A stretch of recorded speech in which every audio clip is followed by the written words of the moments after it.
Good morning, Ren. Happy Monday. Welcome to the October 21st edition of Monday Motivation. I'm Erin Rasmussen. I am a manager in the Trust Service Department, and I will be your host for this week's episode of It's Okay to Not Be Okay. Have you ever had a day where everything seems to go wrong? Overslept? Kids are grouchy? Pet is sick and they let you know all over the shoes you were going to wear today? Of course.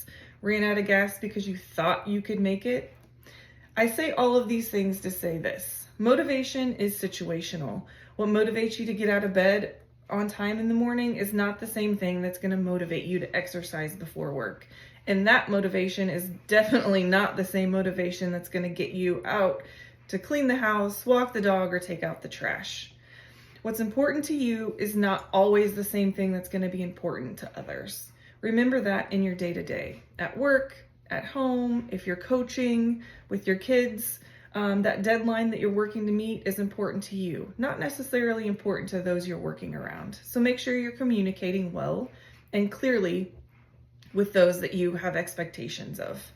All of that, I wanted to share an exercise that I did with my team a few years ago. I handed everyone a note card, and on one side, I asked them to write what their biggest fear was in a single word.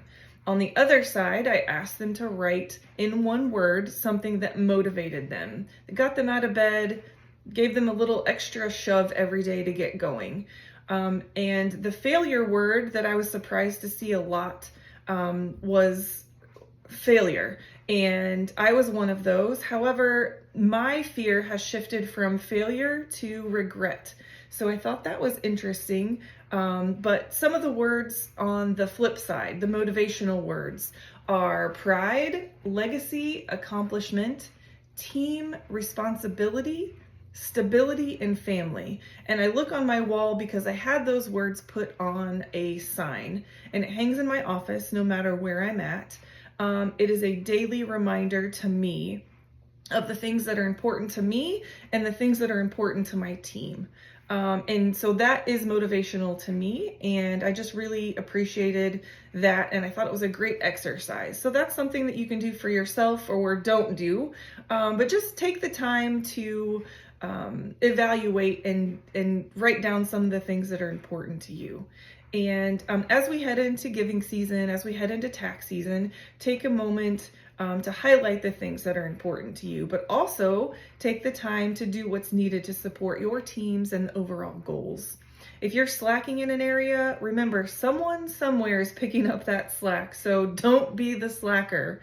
But also make sure that you're taking care of yourself.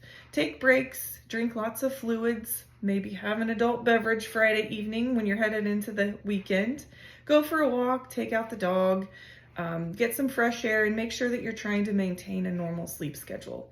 Whether you believe it or not, these things all affect your performance, and we'd rather see a happy, healthy you performing well than an unhealthy you working a million hours and making a few mistakes here and there.